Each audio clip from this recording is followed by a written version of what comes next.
भन्छन्। 2 मिले 64 खिले।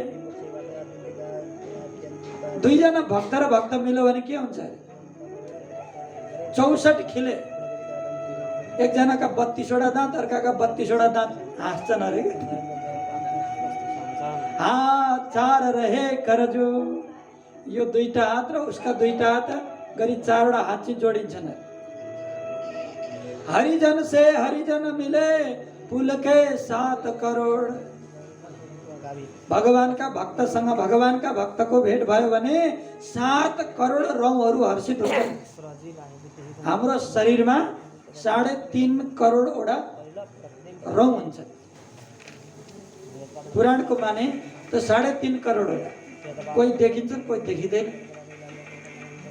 त्यो पसिना आउँछ जहाँ छिद्र हुन्छ हाम्रो शरीरमा, प्रत्येक छिद्रको छेउमा सानो रौँ हुन्छ। भने 4.5 करोड वटा 3.5 करोड वटा रौँ हुन्छ। भने हरिजनसँग हरिजन भेट्यो भने एउटाका 3.5 अर्काका 3.5 करोड गर्दा 7 करोड पुलकित हुन्छन्। रोबटा खडा हुन्छ। आज दुवैजना बहुतै आनन्दित भए। भक्त भक्तको मिलन भयो। हामी पनि कहिले काहीँ हिँड्दाखेरि भगवानका भक्त भेट्यो नि कति आनन्द आउँछ हैन?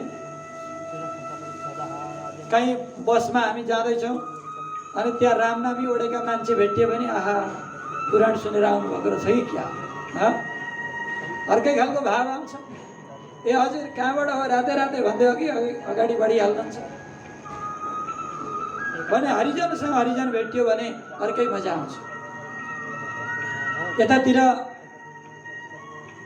दुवैजना बस्छन्, सबै भगवानका कुराहरू हुन्छन् कि हे उद्धव भगवान कृष्णको के छ खबर, सबै कुरा सोध्न लाग्नुहुन्छ। आज उद्धवजी रुँदै रुँदै भन्न लाग्नुभयो, अहो वकीयम स्तनकालकूटम जिघांसया पाययदाप्य साध्वी लेभे गतिं धातृचितां ततोऽन्यं कं वा दयालुं शरणं व्रजेम। हे विदुरजी महाराज, अहो वकीयम, अहो त्यस्ता करुणा सिन्धु करुणाका सागर भगवान कृष्णलाई अब कहाँ पाऊँ? जुन बकी पुतना भगवानलाई मार्नको लागि आएकी थिए, तर त्यस्ती पुतनालाई पनि सद्गति दिनेवाला निस्वार्थी भगवान अब हामीले कहाँ गएर पाऊँ? तिनै भगवान श्री कृष्णले अब हामीलाई छोडेर जानुभयो। हामी यादवहरू त निकै ठगियौँ।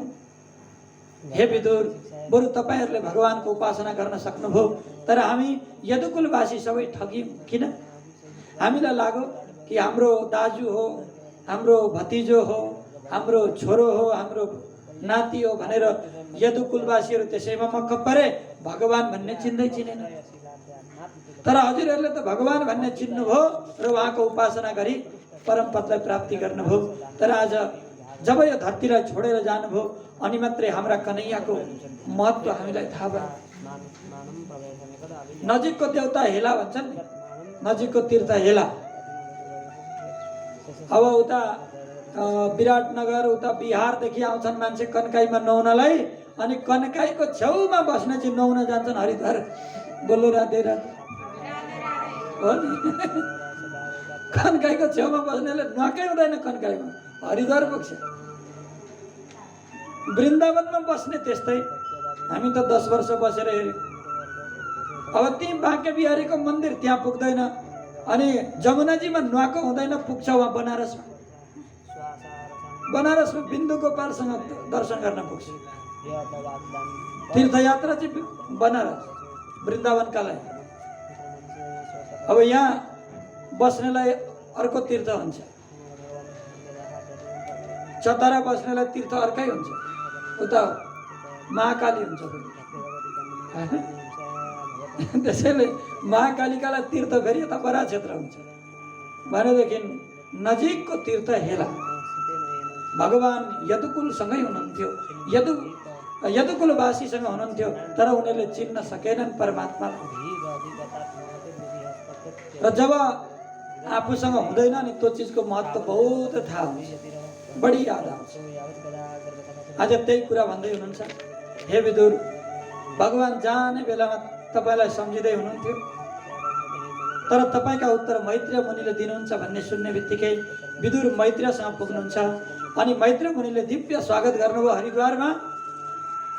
अनि विदुर मैत्रेय प्रसङ्ग प्रारम्भ हुन्छ।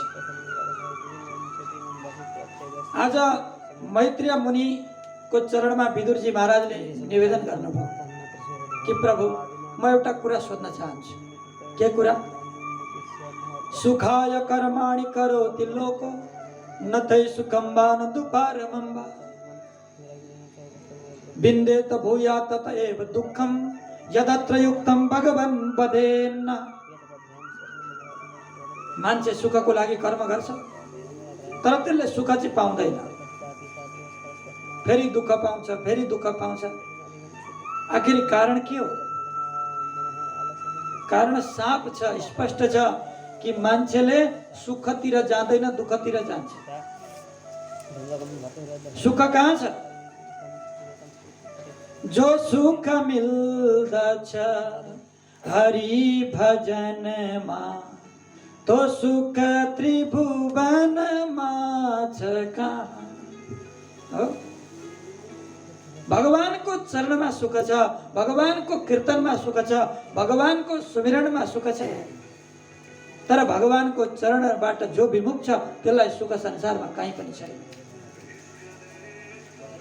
त्यसलाई कहिले पनि त्यो सुख प्राप्ति हुँदै हुँदैन। किनकि यो संसारमा दुःख मात्रै प्राप्ति हुन्छ। जस्तै जस्तै हामीले सुख केलाई मान्यौं? मान्छे सानो छ, म ठुलो भएपछि सुख पाउँला भन्छ। दुखी नै हुन्छ क्या सानामा, ए मलाई हप्काउने, म पनि ठुलो भएपछि देखाउँछु। सानो हुँदा दुखी नै छ, अनि ठुलो भएपछि अब बिहे कहिले गरौँला अनि सुखका दिन आउला।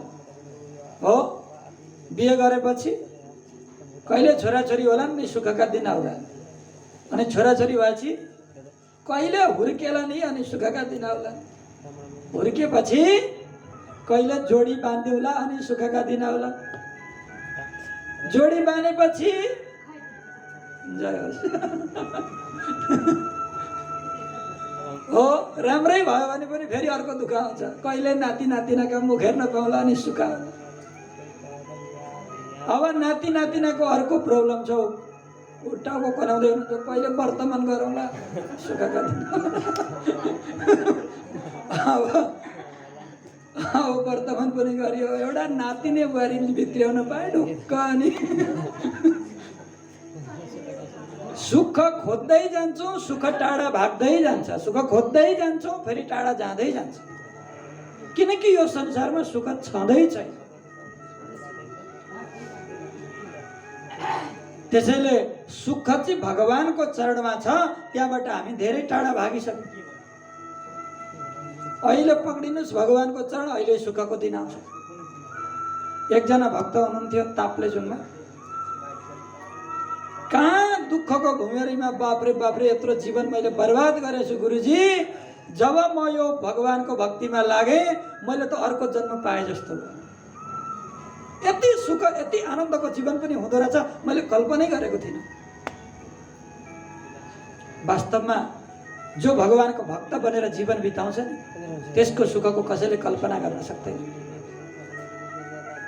त्यसैले संसारमै रहँदा रहँदै पनि सांसारिक नबनिकन भगवानको चरणाश्रित बन्नुहोस् अनि सुखको अनुभूति तपाईलाई हुन्छ। आज हे मैत्रेय मुनि भनेर चरणमा प्रश्न सोध्दै हुनुहुन्थ्यो, भगवानको यो संसारलाई कसरी सृष्टि गर्नुभयो, भगवानले कति अवतार लिनुभयो, यो कथा बताउनुहोस् भन्दाखेरि मैत्रेयले भन्नुहुन्छ, हे विदुर, तपाईँ पूर्व जन्ममा यमराज हुनुहुन्थ्यो र यो जन्ममा तपाईँ विदुर हुनुभयो, तपाईलाई थाहा छ। त्यही कारणले तपाईले यस्ता प्रश्न सोध्दै हुनुहुन्छ, नभए सांसारिक व्यक्तिले यस्ता प्रश्न कहिल्यै सोध्न जान्दैन, भगवानका कुरा कहिल्यै सोध्दैन। सत्य नै हो। कोहीसँग भेट भयो भने पहाड कहाँ हो भन्नुहुन्छ, अनि छोराछोरी कति छन्, कहाँ बिहे गरे, प्रश्न त्यता जान्छ। ससुराली के तरी, माउली के तरी, कतिजना दाजुभाइ, खेतबारी कता छ, त्यतातिर कुरा जान्छ। तर आज गुरुजीको दर्शन हो। हे गुरुदेव, भगवानलाई कसरी प्राप्त गर्ने, भगवानले यो संसारको सृष्टि कसरी गर्नु हो, पुराणमा भनिएका कुरा के हो, त्यतातिर कसैको ध्यानै जाँदैन। किन भन्दाखेरि हामीमा पूर्वजन्मको संस्कार पनि हुनुपर्छ। यतातिर मैत्रेय मुनिले भन्नुहुन्छ, तपाईँ पूर्वजन्ममा धर्मराज हुनुहुन्थ्यो, त्यही भएर तपाईँलाई यस्ता प्रश्नहरू आउँदैछन्। विदुरले भन्नुभयो, म धर्मराज कसरी थिएँ मलाई त थाहा छैन त। हेर यो कथा म सुनाउँछु, सुन। माण्डव्य शापात् भगवान् प्रजा संयमयो यमः। पूर्व जन्ममा तिमी यमराज थियौ। त्यतिखेर एकजना माण्डव्य नामका ऋषि तपस्या गर्नुहुन्थ्यो पृथ्वीमा। अनि त्यो देशमा चाहिँ चोर आएछन्। चोर आएर सम्पत्ति भयभरको राजाको लुटेछन् अनि त्यहाँबाट भागेछन्। राज कर्मचारीहरूले तिनीहरूको पछि गरेछन्। अब चाहिँ हामी मर्ने भयौँ भनेर त्यो चोरेको सम्पत्ति माण्डव्य ऋषिको आश्रममा लुकाएर भागेछन्। चोरलाई पनि पक्रे, सम्पत्ति आश्रमबाट निक्ल्यो। ए यो ढोंगी बुढो रहेछ, यत्रा दारी बनाएर कपाल बनाएर यी त चोरका राजा पो रहेछन् भनेर पक्रेर लिएर गए माण्डव्यलाई। हे राजन, हामीले चोर पक्ड्यौँ र चोरको सरदार पनि पक्रेर ल्यायौँ भने त्यसो भए सबैलाई सुलीमा चढाऊ भनेर राजाले भनिदिए। सबैलाई सुली चढाए। तर माण्डव्य ऋषि त तपस्वी हुनुहुन्थ्यो, उहाँको कुनै गल्ती पनि थिएन, उहाँ मर्नु भएन, अरू सबै मरे। माण्डव्य ऋषि 6 दिनसम्म त्यत्तिकै। महाराज बडा आश्चर्य भयो। के भयो? त्यो चोरको सरदार त मर्दैन, त्यहाँ त बसिरहेछ। होइन, कुनै ऋषि महर्षिलाई त ल्याएन तिमीहरूले? हेर्दा त त्यस्तै देखिन्छ। दौडिँदै दौडिँदै राजा बाहिर आउँछन्, हेर्दा त माण्डव्य ऋषि। जहाँ सजाय दिने ठाउँमा पुग्छन्, हेर्दा माण्डव्य ऋषि। तुरन्तै सुलीबाट निकाल्छन्। हे प्रभु, मबाट ठुलो गल्ती भयो, मलाई माफ गरी बक्सियोस्। माण्डव्य ऋषिले भन्नुभयो, तिमी गल्ती गर्नेवाला को हो मनुष्य? गल्ती गर्नेवाला त यमराज हो, जसले मलाई सुलीमा चढायो। यसको हिसाब किताब म त्यहीसँग लिन्छु।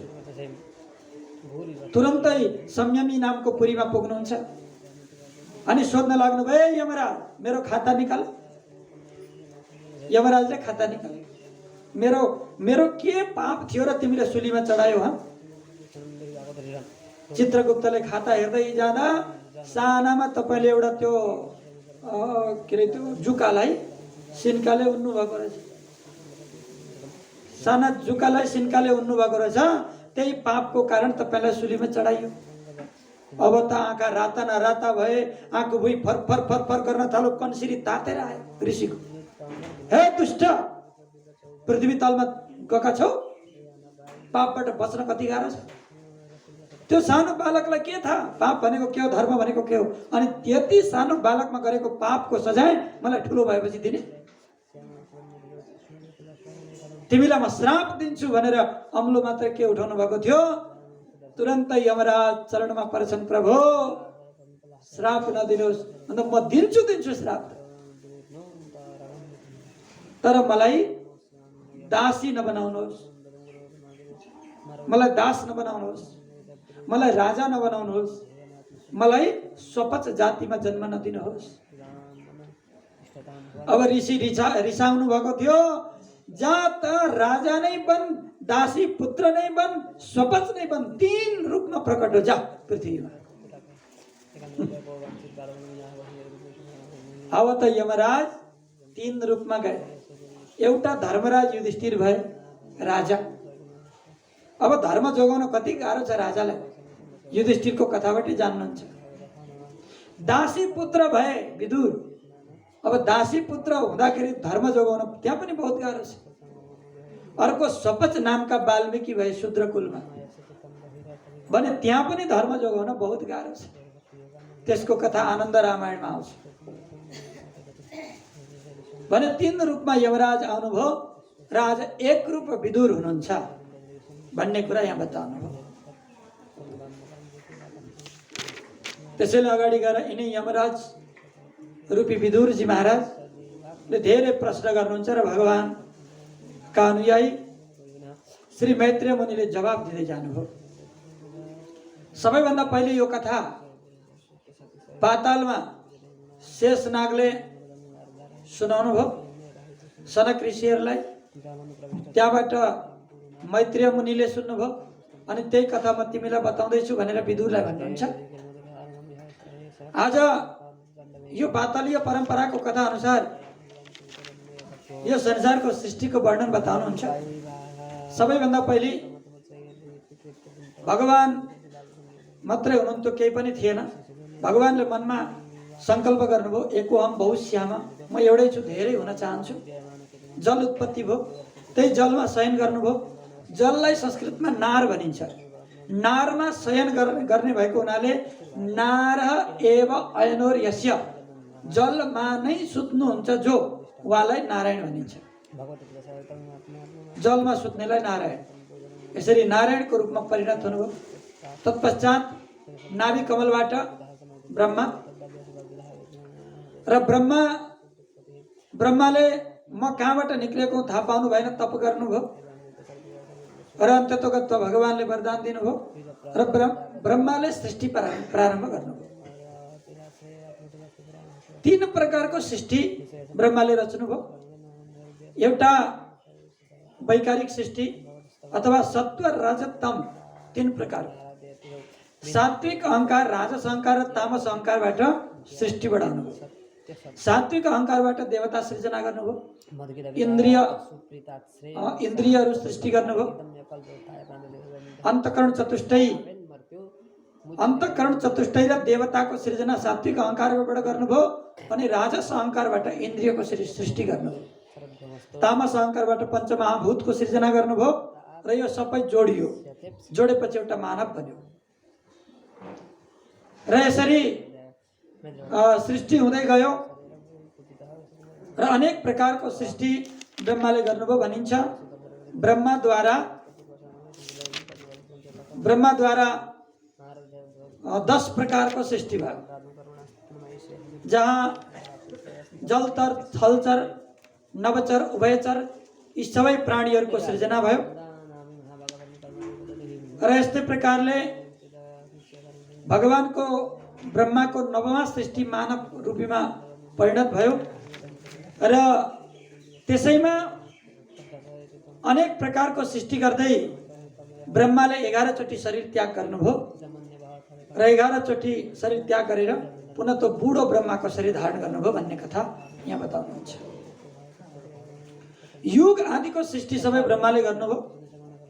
4,32,000 वर्षको कलियुग, त्यस्तै 8,64,000 वर्षको द्वापर युग, 12,96,000 वर्षको त्रेतायुग, 17,28,000 वर्षको सत्ययुग र यी 4 युग जब 71 चोटि पनि छ प्रमाण र 1000 चोटि पनि छ। जोस 1000 चोटि जब यी सहस्र चोटि बित्छन् 4 युग अनि एउटा मनुको पालो सकिन्छ र 14 मनुको पालो सकिँदा ब्रह्माजीको 1 दिन हुन्छ। त्यति नै रात्रि हुन्छ। ब्रह्माजीको 100 वर्षको आयु हुन्छ र त्यस्ता ब्रह्माको पनि आयु सकिँदा भगवानको 1 निमेष हुन्छ। यसरी काल परिमाण पनि बताइयो भने भगवानको आयु कसैले पनि बताउन सक्दैन, किनकि भगवानको आयु नै छैन, उहाँ त आदि पुरुष हुनुहुन्छ। पुनश्च सृष्टि चलेन। भगवान ब्रह्माले सनक, सनन्दन, सनातन, सनत कुमार रूपी 4 कुमारको सृष्टि गर्नुभयो अनि ती साना बच्चाले भन्न थाले, पिताजी हामी के गरौँ भन्दा जाऊ तपस्या गर। अनि तपस्या गरेर के गर्नु भन्दा सृष्टि गर भन्नुभयो। ती सनक सनन्दनले भने सृष्टि त हामी गर्दैनौँ हो, पिताजीले भनेको कुरो नमान्ने, जाओ तिमीहरू 5 वर्षदेखि 6 वर्षका कहिल्यै नहो भनेर बताइदिनु भयो। त्यस्तै प्रकारले यहाँ उनीहरूले अनुग्रह मानेर अगाडि बढे। अब